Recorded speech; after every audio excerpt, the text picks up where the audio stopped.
Media మిత్రులకు, విచ్చేసిన అతిథులకు అందరికీ స్వాగతం. Thank you. అలాగే ఈ కార్యక్రమానికి ముఖ్య అతిథిగా విచ్చేసిన మా అనిల్కి thank you so much Anil. ఎందుకంటే అనిల్ అంటే జస్ట్ లైక్ అబ్బాయి అంటాను నేను, చాలా ఇష్టం. ఇది వ్యక్తిగతమైనటువంటి బాండేజెస్ అన్నమాట, అంతవరకే. బట్ అనిల్ చాలా, నేను ఈవీవి గారిలో చూశాను, చాలా గొప్ప క్వాలిటీస్ ఉంటాయి ఈవీవి గారిలో. అలాగే అనిల్ ఈ కాలంలో ఇంత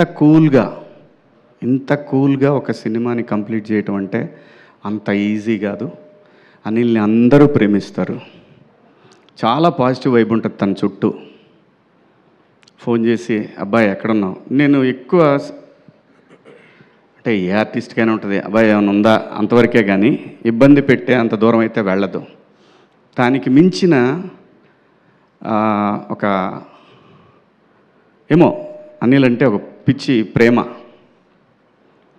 అంతేగాని అబ్బాయి ఎట్టి పరిస్థితుల్లో మనం సినిమా, నాతో ఒక సినిమా చేయి, ఇట్లాంటి కన్నా కూడా దాన్ని మించినటువంటి ఏదో ఒక తెలియని ఒక బ్లడ్ రిలేషన్ మాదిరి అనమాట. పైగా తను ఎప్పుడూ ఇబ్బంది పడొద్దు అని ఎక్కువ కోరుకుంటాను. తన సక్సెస్ని డెఫినెట్గా మా అనిల్కి తెలుసు. తన పబ్లిసిటీ అనౌన్స్ చేసిన దగ్గర నుంచి నేను బలంగా కోరుకుంటా, ఎట్టి పరిస్థితులు ఎక్కడా కూడా ఒక నెగిటివ్ థాట్ రాకూడదు ఎవరికి కూడా అనేది. ఎందుకంటే తనంత మంచివాడు కాబట్టి, లేకపోతే రాదేమో. తనంత మంచివాడు, మంచి టెక్నీషియన్, మంచి టాలెంటెడ్.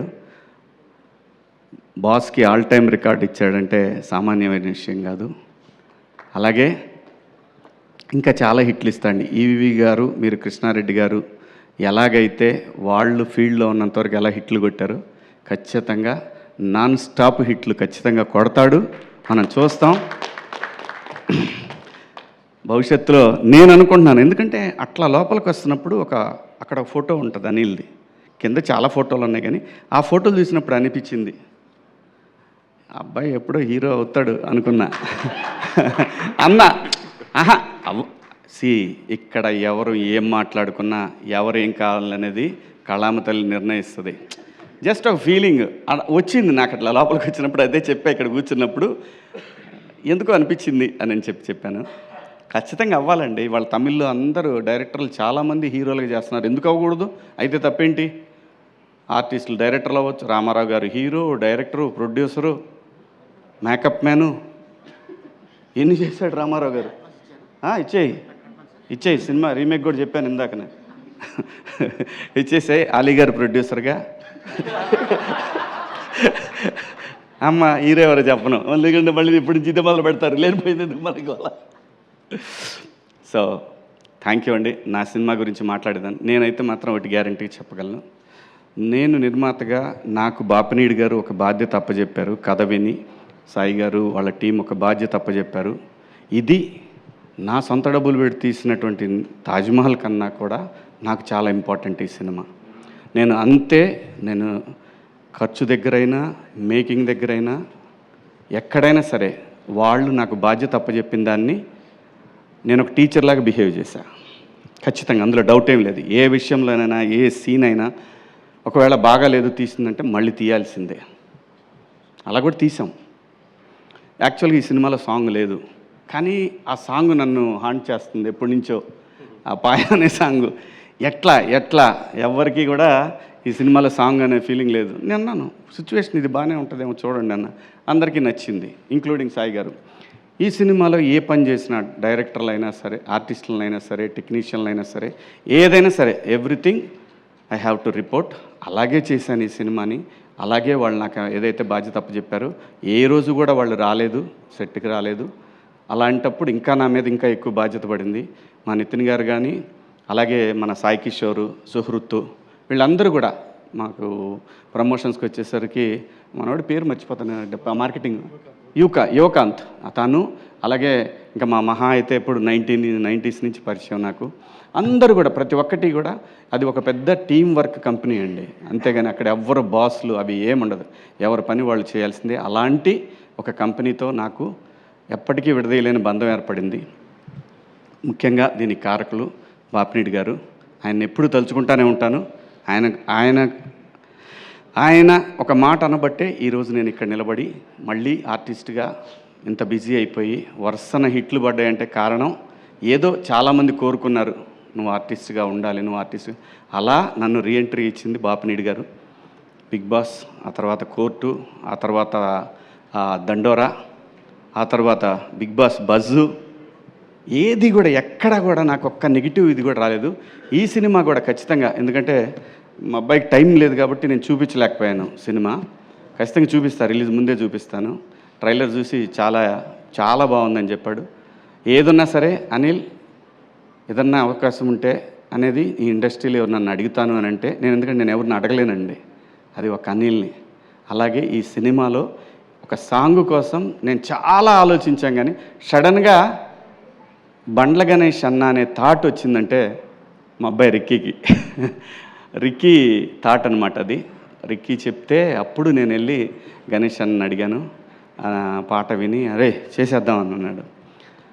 అంటే ఆర్టిస్ట్గా ఏమీ ఇవ్వకుండా ఎవరితో పని చేయించుకోకూడదండి. ఆర్టిస్ట్ అనే కాదు, ఎవరితో నేను ఏ పని చేయించుకోలేదు. నేను ఎంత బతిమిలాడినా నా దగ్గర రూపాయి ఇస్తే, ఎందుకంటే తనకి నేను చాలా రుణపడి ఉన్నాను. ఎప్పుడు ఇండస్ట్రీకి వచ్చినప్పటి నుంచే గణేష్ అన్నకి నేను రుణపడి ఉన్నాను. ఖచ్చితంగా తీర్చుకుంటా. ఎవరి రుణం తీర్చుకోకుండా మాత్రం ఇక్కడి నుంచి వెళ్ళాం, మనం తీర్చుకొనే వెళ్తాను. ఇంకా ఈ సినిమా టెక్నీషియన్స్కి వచ్చేసరికి సుధీర్ కథ తీసుకొని వచ్చాడు. కొత్త కుర్రాడు, నాకు తెలుసు. ఆ సైకిల్ దొక్కేటప్పుడు నేర్చుకునే ఆ ఇబ్బందులు ఉంటాయి కదా, ఒక్కోసారి సరిగ్గా తోలు, పట్టుకో, హ్యాండిల్ పట్టుకో, ఇలాంటివి ఉంటాయి. సో వాళ్ళకి తెలుసు ఇలాంటివి అన్నీ కూడా. ఎందుకంటే తను చెప్పిన టెక్నీషియన్లే పెట్టుకున్నా మళ్ళీ. ఎందుకంటే నేనంటే వాళ్ళు క్లోజ్ అయితే బాగా వస్తుంది అవుట్పుట్. అది కెమెరామెన్ అయినా, ఎడిటర్ అయినా, ఎవరైనా సరే అందరినీ తనకి ఇష్టమైన టెక్నీషియన్లను పెట్టాను. అలాగే మ్యూజిక్ డైరెక్టర్ వచ్చేసి బ్యాక్గ్రౌండ్ స్కోర్ రంజిన్ రాజ్ అని చెప్పి, తను మలయాళీ అనమాట.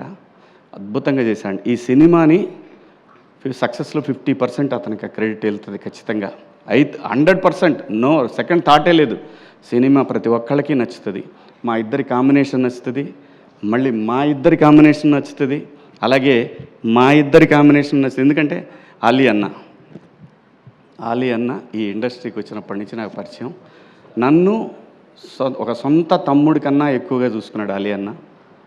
అప్పటి నుంచి కూడా ఫ్రమ్ ద బిగినింగ్ నేను 96 నుంచి నేను ఆలీ అన్నతో నా జర్నీ. ఆలీ అన్న ప్లస్ గణేష్ అన్న, చనిపోయాడు వేణుమాధవ్ అన్న, ఆయన, వీళ్ళందరూ నన్ను ఒక సొంత తమ్ముళ్ళలాగా చాలా బాగా టేక్ కేర్ చేశారు. ఏ సందర్భంలో అయినా సరే, ఇప్పటి వరకు, ఈ రోజు వరకు కూడా. అలాగే చాలామంది ఉన్నారండి ఇక్కడ నాకు సహాయం చేసిన వాళ్ళు. ఇంకా మా చిత్రం సీను, అప్పటి నుంచి పరిచయం. వాడిని చూస్తే భయం వేసేది నాకు. అప్పుడు గ్లాసులు పెట్టుకొని ఎట్లా తిరుగుతుండేవాడు. ఎవడు రీడు పాతాడు, మనమే ఊరి నుంచి వచ్చి ఎవడు రీడు మాస్టర్ సినిమాకి.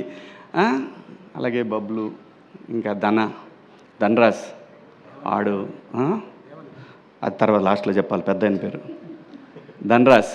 ఎప్పుడు అడిగితే అప్పుడండి, తనకి ఇచ్చిన రెమ్యునరేషన్తో పోల్చుకుంటే తను చేసిన డేట్లు చాలా ఎక్కువ. ఏ రోజు కూడా అడగలేదు. ఎప్పుడు ఫోన్ చేస్తే అప్పుడు అన్నా 2 రోజుల ముందు చెప్పేవాళ్ళం ధనాయ్, లేదంటే ఒక రోజు అటు ఇటు అయినా సరే చేసేవాడు. ఎందుకంటే కొన్నిసార్లు మాకు సీన్ నచ్చ కూడా మళ్ళీ చేయాల్సి వచ్చింది. లొకేషన్ నచ్చక చేసిన సందర్భాలు కూడా ఉన్నాయి. సో ప్రతి ఒక్క ఆర్టిస్టు, మన రఘుబాబు అన్న, అలాగే పృథ్వీ గారు, అలాగే తన పేరేంటి పమ్మి సాయి, చెమ్మక్ చంద్ర, రాఘవ, బుడ్డ నరేషు, అందరూ ప్రతి ఒక్కళ్ళు కూడా, ఇమ్మాన్యుయల్, ప్రిన్స్, చాలామంది అండి, 30 మంది ఆర్టిస్టులు ఉంటారు, గట్టిగా ఉంటారు ఆర్టిస్టులు. ఎవ్రీ సీన్లో ఆర్టిస్ట్ వస్తూనే ఉంటాడు, కొత్త ఆర్టిస్ట్ ఎంటర్ అవుతూనే ఉంటాడు. అది అనుకొని చేసింది కాదు, అలా అయింది. సమీరు. సో అందరూ ప్రతి ఒక్కళ్ళు కూడా చాలా బాగా కోఆపరేట్ చేశారు. మరీ ముఖ్యంగా చెప్పాల్సిన విషయం ఏంటంటే లయ ఈ సినిమా తను కూడా ప్రొడ్యూసర్లానే చేసింది. 4 o'clock అంటే ఎర్లీ మార్నింగ్ 4కి వచ్చే 6కి షాట్ ఉందంటే, అలా వాడు కూడా, రోహన్ అయితే ఎన్నిసార్లు వచ్చాడో వాడు లొకేషన్కి వచ్చి మళ్ళీ చేయకుండా వెళ్ళిపోయినా, ఎప్పుడు ఇంతవరకు అందరూ కూడా, ఎందుకంటే నా మీద అభిమానం, at the same time ETV product అందరి మీద ఉన్న అభిమానం, స్క్రిప్ట్ అందరికీ బాగా నచ్చింది, అందరూ బాగా సపోర్ట్ చేశారు. ఇంకా టెక్నీషియన్స్ విషయానికి వస్తే రిత్విక్, మిత్తిలు, మా ఎడిటర్ గారు మనోజ్ గారు, అందరూ ప్రతి ఒక్కళ్ళు, శివ, విక్రమ్, రామ్, మనోడు సందీప్ ఇది డైరెక్షన్ డిపార్ట్మెంటు, అలాగే ప్రసాద్, ధీరజు, వీళ్ళు ఈపీలు అనమాట ఈ సినిమాకి. ఆ తర్వాత మా అందరినీ నడిపించిన ఒక పెద్ద విగ్రహం ఉంది, అదే మా బాలాజీ సీనన్న. Thank you. నువ్వు లేకపోతే ఈ సినిమా అయ్యేది కాదు. థ్యాంక్ యూ సో మచ్ సీనన్న. అలాగే ఈ సినిమాకి ట్రావెల్స్ కానీ ప్రతి ఒక్కళ్ళు కూడా, మాకు ఈటీవీ ట్రావెల్స్లో వచ్చింది, అలాగే బయట మన ఇండస్ట్రీ ట్రావెల్స్, మా రాయుడు కానీ అందరూ ప్రతి ఒక్కళ్ళు చాలా బాగా సపోర్ట్ చేశారండి. మీ అందరికీ పేరు పేరున థ్యాంక్ యూ. ఇంకెవరినన్నా మర్చిపోయి ఉంటే, ఇంకెవరన్నా మర్చిపోలేదుగా, మనం ఒకే ఒక్క వ్యక్తిని మర్చిపోయానండి. అప్పటి నుంచి ఇప్పటి వరకు, నేను ఇండస్ట్రీకి వచ్చిన దగ్గర నుంచి ఈ రోజు వరకు నాకు ఇండస్ట్రీలో అతి ముఖ్యమైన ఫ్రెండ్స్లో ఒక ఫ్రెండ్ మా కమల్, మిత్రుడు కమల్. చాలా నాకు ఇండస్ట్రీలో ఫస్ట్ ఒక హీరో పరిచయం ఏంటంటే ఇతనే. నాకు సీతారామయ్య గారి మనవరాల్సు అనే సినిమాకి ఇతను హీరో అయితే, మేము సీతారాముల కళ్యాణం చూతమరారండే సినిమాకి మేము ఇద్దరం పరిచయం అనమాట. అప్పటి నుంచి ఈ రోజు వరకు నాతో ప్రతిరోజు ఫోన్ మాట్లాడుకొని ఉండడు.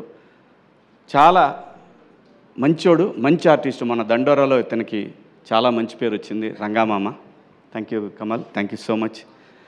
అలాగే అందరండి, కాదంబరి కిరణ్ గారు, ఈ సినిమాకి పనిచేసిన కాదంబరి కిరణ్ గారు, ఇంకా చాలామంది ఆర్టిస్టులు పనిచేశారు. అందరికీ పేరు పేరున ధన్యవాదాలు. Thank you so much once again. Thank you Bapineedu గారు, థ్యాంక్ యూ సాయి గారు, thank you Nitin, thank you so much అండి మీ అందరికీ. అబ్బాయ్ thank you, I love you, thank you so much.